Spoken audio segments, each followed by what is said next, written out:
Is there one holy grail diet that works for everyone without exogenous drugs and/or supplements? Probably not, but I ask that you hear me out and think about what I have concluded for myself after decades of various diets. First of all, I have never been morbidly obese but have gotten upwards of 30% body fat at times. I have also been a bodybuilding enthusiast in my adult years, just to offer full disclosure. I have bulked and cut at times but mostly like to stay at a relatively constant weight range in the 15% body fat zone and sometimes less. I am a senior citizen. I went on low-carb Atkins early on in the 80s and found that I could maintain very low body fat while working long hours in my business. I lasted for around 5 or so years on 50 carbs or less per day until I decided that carbs needed to be reintroduced into my diet for energy and strength.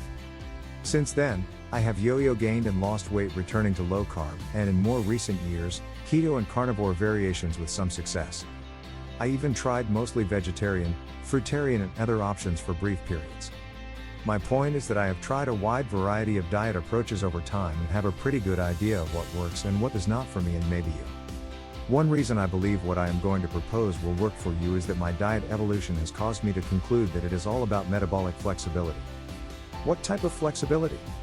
Metabolic, or conditioning your metabolism to adapt to a variety of diets based on season, purpose and age. In other words, man cannot live by bread alone. At least not forever. My rationale is that unless you or your significant other is a gourmet cook or you have an award-winning chef on retainer, rotating diet/nutrition is a good approach. Variety is the spice of life, as it's been said, and a broad spectrum of foods ultimately offers the most nutrition.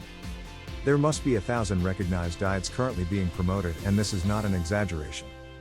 I do not know the breakdown but would guess that the vast majority have nutritional deficiencies. The hottest diet currently and for the last couple of years has been the ketogenic diet. In the event you were in a coma, this diet is yet another low-carb, almost no-carb, diet but with a twist of high fat and low protein. As with other low-carb entries, the gut biome can improve and weight loss is a good possibility. So what is the problem, you ask? No matter how keto proponents spin it, this diet lacks in electrolytes and other micronutrients, fiber and, oh yeah, carbs. Sure, you can metabolically adapt, there's that term, and go from burning glucose from carbs to ketones from fat, but can you live well on this diet forever? I submit that you cannot, and you will find that the vast majority of keto fans cannot either, whether they admit it or not. They will say they are cycling off or taking a cheat day, week, month. I am not trashing keto by any means, but putting this diet and others that lack complete nutrition on notice. Do you ever hear how vegans will go to the ends of the earth to convince you that they are doing the best diet for health and the planet? Do you notice that if you disagree with them on even the slightest point that they could stab you at any moment? Smile, to be fair, you will get the same fanaticism from keto and carnivore dieters and others. I find it very odd that many of these fanatics will never vary the diet protocol and deny any proven flaws with their lives. I did the carnivore diet for about 3 months and was dangerously depleted in potassium and C to the point that I thought I was having a heart attack and was about to go to the hospital. Being very body aware and having been a supplement junkie with probably over 100 supplements, vitamins, and minerals on hand, it occurred to me that I might be dangerously in need of potassium. I found my electrolyte powder that I was rarely using and blasted down about 5,000 milligrams and waited. My rapid heartbeat and breathing problems remained but did not get worse, so I did another 5,000 milligrams and waited. I recalled that you need to watch K amount and space it out, so after another 15 minutes or so, the symptoms began to subside. I took another dose about a half hour later and all symptoms were gone. Very scary, and glad I knew about potassium as a possible issue, or I could have really been in trouble. Hopefully you are getting my drift regarding metabolic flexibility and how we can apply it. We can rotate these diets throughout the year to gain their benefits and avoid their pitfalls. I believe that ancient man survived this way and how we were designed to eat, more importantly. Seasonal fruits and vegetables, protein sources and grains will vary. I will interject that we may wish to avoid most grains and fruits for their negative impact, but a variety of veggies and protein sources are a must in my opinion. Cycling is practical and, in my estimation, necessary for good health and balanced nutrition.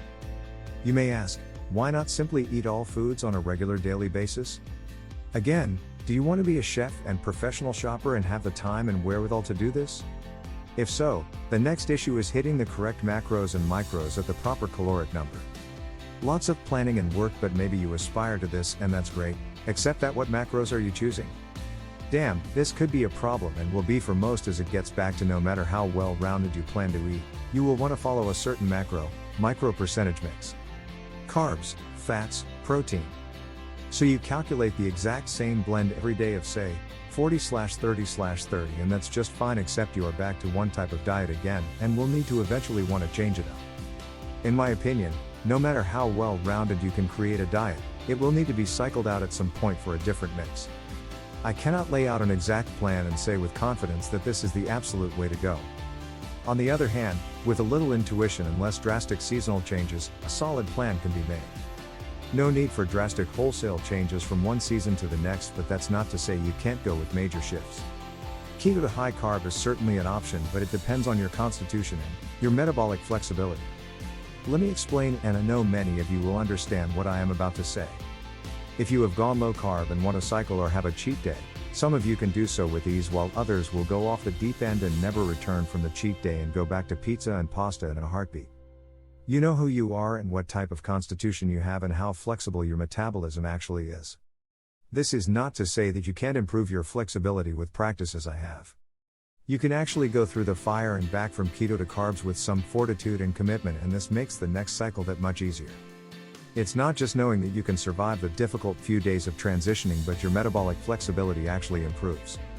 I personally will continue edging up in body fat using the traditional well-rounded diet year-round because the metabolic flexibility diminishes like muscle without practice. I like to go keto or carnivore for a few months and reintroduce complex carbs and some fruits when in season. The phytonutrients in many vegetables and some fruits are very beneficial to our health, and no matter what the detractors say, fruits and vegetables have their place for overall robust health long-term. Bottom line, if you have no weight issues and can eat just about anything, disregard this article and count your blessings. If you have to watch your waistline and suspect you have nutritional deficiencies, I suggest trying this metabolic flexibility approach. I will be putting together a year-round plan and post it in an upcoming issue for your reference. For now, know that by rotating your diet over the course of a year to take advantage of seasonal foods is a good way to start. If you are quite obese, consider the keto or carnivore diets that will absolutely get you on a good track for the next few months. Keep an eye on your caloric intake, avoid sugars year-round and do some daily walking and resistance training a couple times a week. Eating the same thing every day gets boring and your nutrition will suffer, so try some variety and get in on the spice of life.